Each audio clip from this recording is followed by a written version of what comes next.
Hello, and welcome to our little sci-fi fun today. We're going to be taking a critical look at the 5 seasons of Black Mirror. It spans 22 episodes, so there's a lot to talk about. And we're specifically going to be taking a look at the role of women in this sci-fi world that's been built for us. And while I talk about it, I'm going to be doing a little bit of a sci-fi look inspired by the show. Let's get started.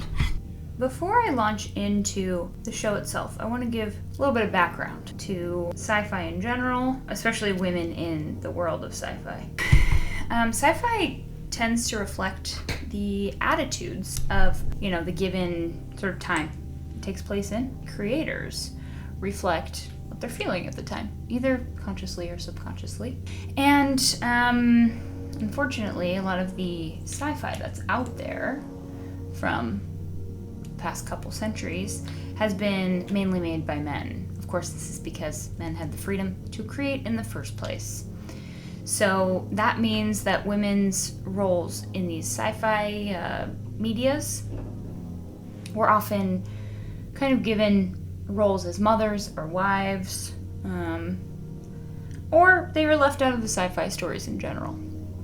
I want to see today if Black Mirror has done anything to improve this, or if women have been equally left out of Black Mirror as traditional sci-fi stories. Both, when I say sci-fi stories, I mean both TV, film, literature, all these things have just traditionally left women out or pigeonholed them as mothers and wives. So I want to see if Black Mirror has continued on this trend, or if it's kind of subversive, if it's changed anything for the women in these stories. There's this great piece called Women in Science Fiction by Pamela Sargent. She notes that science fiction is in fact essentially an unstructured think tank in which authors of differing points of view can paint differing solutions or eventualities suggested by present problems or situations.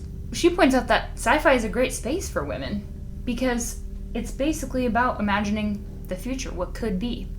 And unfortunately, sci-fi has just usually fallen short because creators base the futures off past societies. And many of the past societies that these are based off of have, of course, subordinated women. It's kind of all cyclical, right? In another piece, Barnali Chetia says that, sci-fi is kind of a hard genre to pin down, right? It's functioned as a medium for upsetting traditional values and opening up utopian or dystopian worlds. Women have always been around in the world of sci-fi. They just may not have been given an equal opportunity to tell their stories. It's just that their voices might not have been heard as well, as loudly as their male counterparts. So then, kind of get into the 1960s, right? The women's liberation movement, and there's these enormous societal changes occurring, and it happens within the world of sci-fi as well. After that shift, we kind of start to see female creators in the world of sci-fi, both on the back end, writers, producers, directors, and on the front end, main characters and the female badasses in general. In this really interesting piece by Artt, she sort of talks about how we're still living in the age of Frankenstein. And I thought this was important to bring up before we dive in. So she says, we're still living in the age of Frankenstein, a period of fascination with the body, gender, and scientific innovation epitomized by the themes of Shelley's story.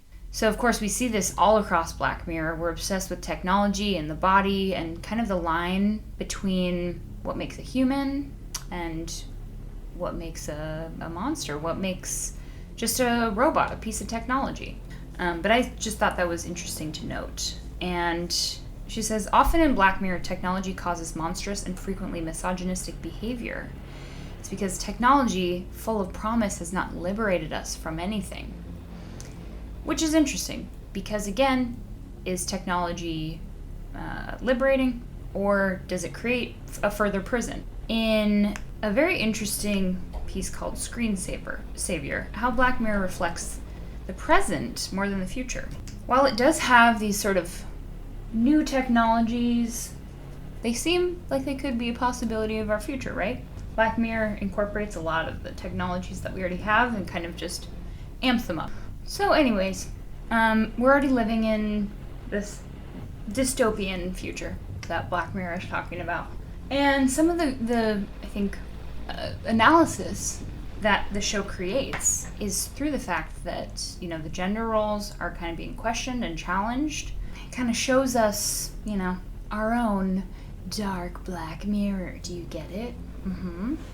In this really interesting article by Stacey Abbott, she talks about how TV it happens to be a lot different from film.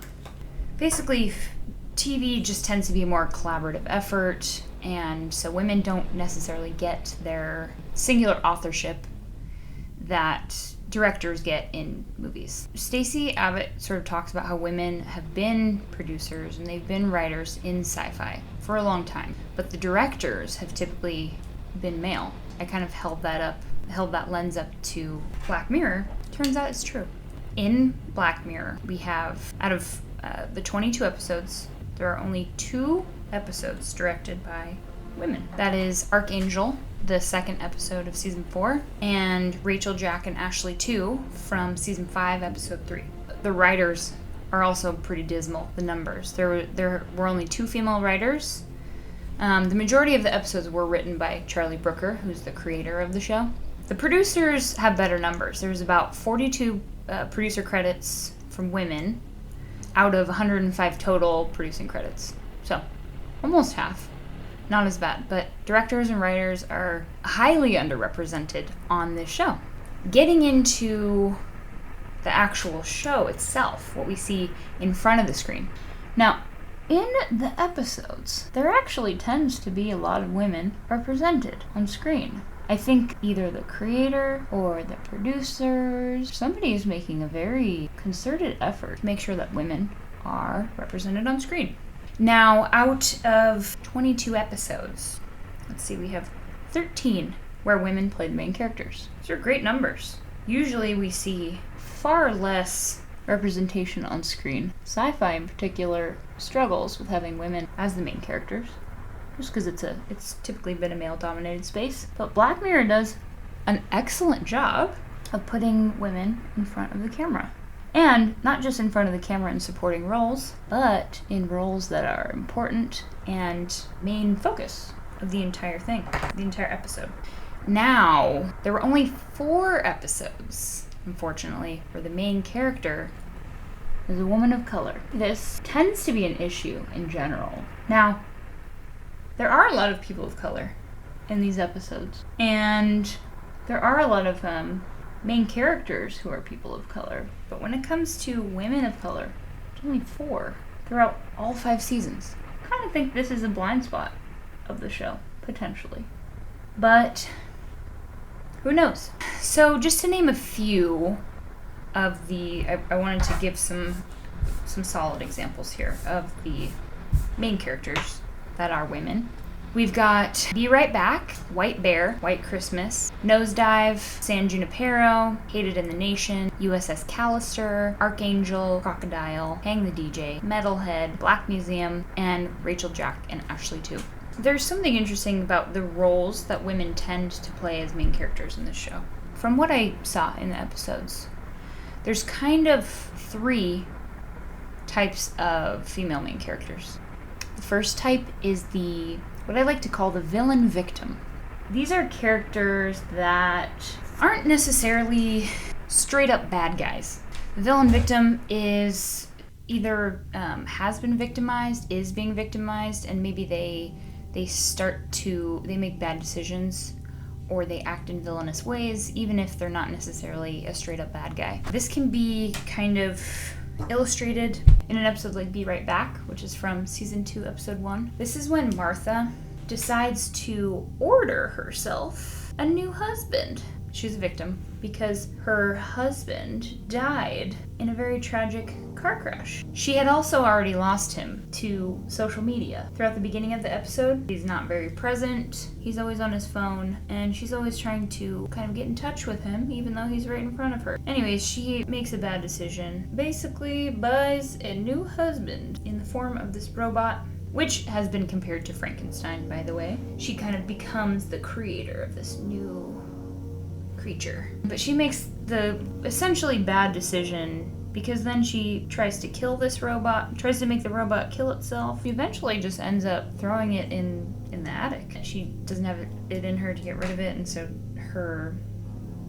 she kind of carries the guilt of hiding this android that just sits in the attic forever. So that's kind of, I'll go through a couple more examples more quickly. We've got the nosedive main character who is obsessed with getting people to give her a high score. In this case, she's kind of a villain victim because she's feeding into the system, right? But she's also being victimized by the system at the same time. So, I don't know, I would certainly consider her a villain victim. Then we've got the Black Museum villain victim. She toes the line between villain victim. I think for the audience, we really see her as a victim more than a villain. Obviously, she commits murder, so she does do bad things, but we are sympathetic to her, so I consider her a villain victim. Then we've got straight up villains who are main characters, and there's 3 episodes that I kind of found that I would categorize in this way. We've got White Bear.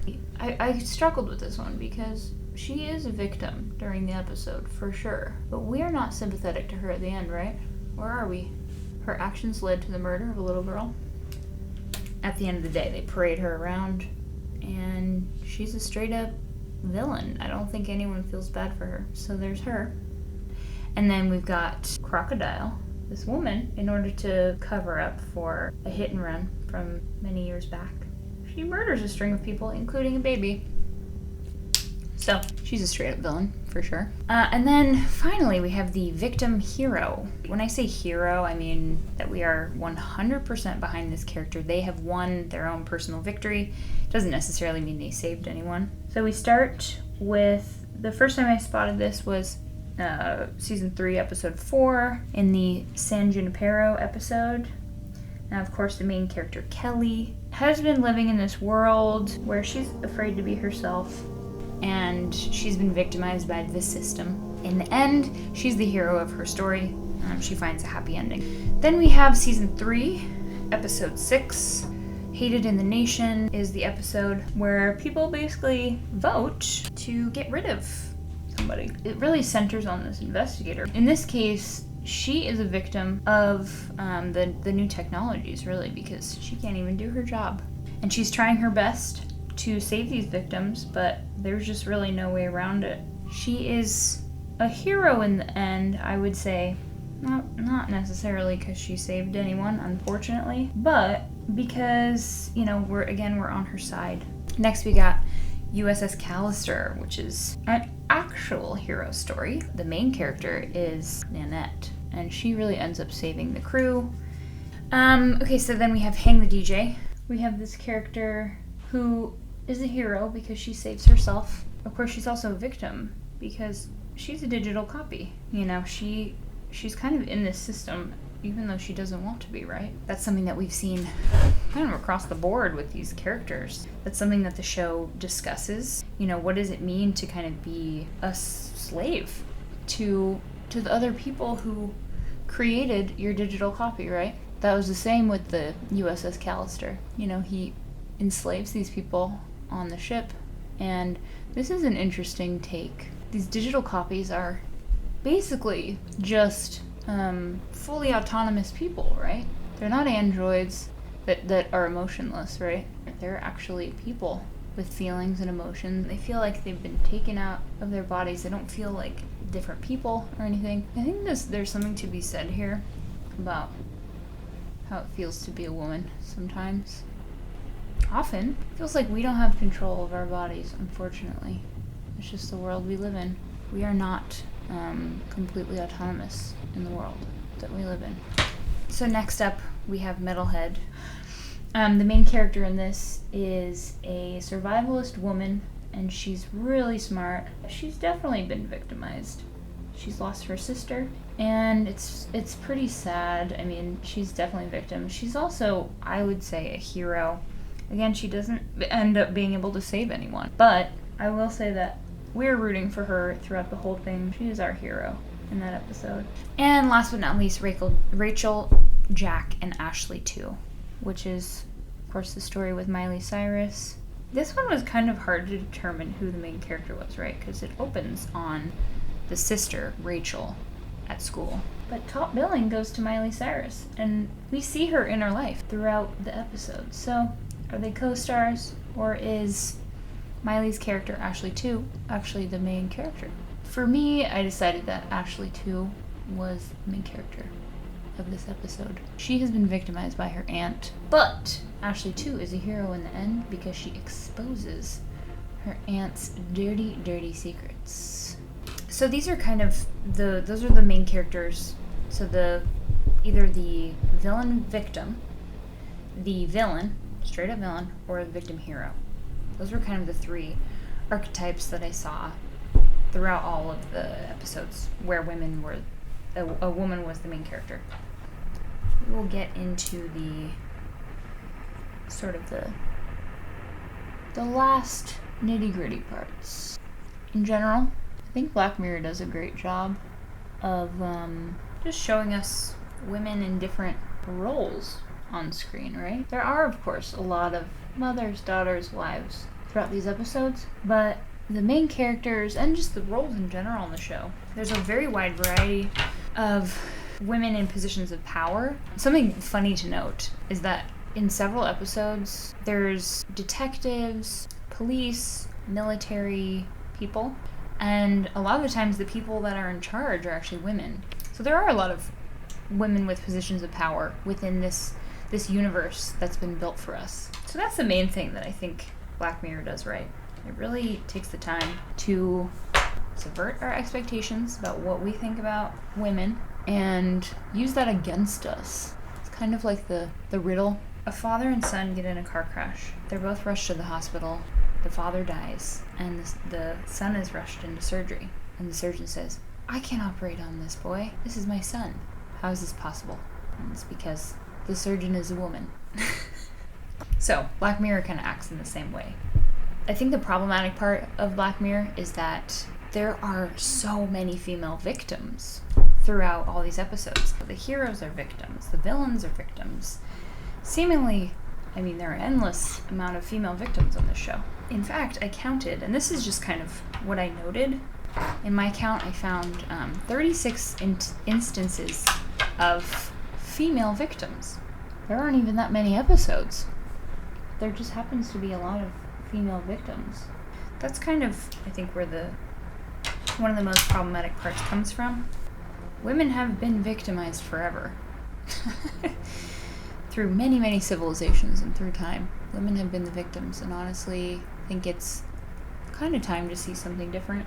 It's, of course, important to share the pain that women have gone through, but I think seeing women being victims over and over again just solidifies that in our minds, and it's not necessarily the healthiest representation of women because it kind of takes away the agency. Women don't have to be brutalized or victimized in order to thrive. I think that narrative happens a lot, right? It's a bit tired, in my loving opinion. There's that. That's kind of one of the main problems, in my opinion. I found that women were called bitches a lot throughout several episodes. Of course, this could be a commentary on women being called names. However, there didn't seem to be that reciprocal with men on the show. I'm kind of over women being called bitches in media. Even if it is a commentary, I don't know, I don't think we need that anymore. It's a bit obvious. In several of the episodes, namely Season 1, Episode 2, in 15 Million Merits, the women are treated as blatant sex objects. So this is throughout. It's not just that episode. This is throughout. There seems to be sex channels in this universe, and it kind of exists across a couple of the different episodes. And again, if this is a critique of our current society, then that makes perfect sense. we do commodify women and turn them into sex objects. That is a reality. However, again, I don't know if that satire or that sort of commentary has reached the audience necessarily. And I just think that representing women on screen in these objectified roles where they're blatantly turned into sex objects, it matters. It does. Okay. I wanted to wrap up with a couple of thoughts on Black Mirror, what it does as a television show, specifically for women, right? I think it does a great job of putting women on screen, and the roles that they're given on screen aren't always mothers and wives. There are a range of positions for these women. In fact, if you notice, if there's any, as I noted before, the police women are the ones in charge.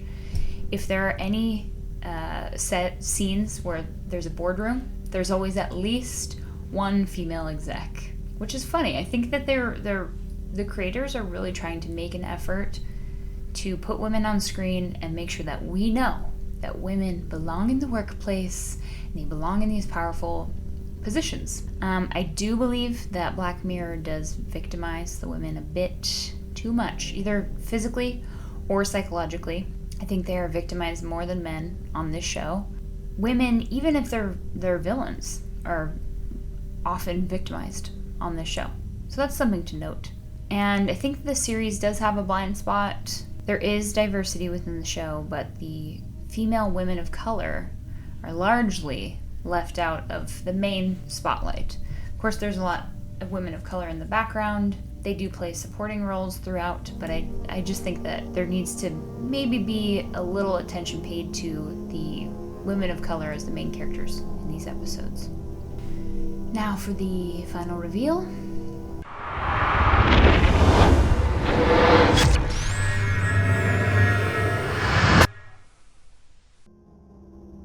So that was me doing my sci-fi makeup, talking a little about sci-fi, and I hope this was enlightening to either the makeup fans out there or the sci-fi television fans out there.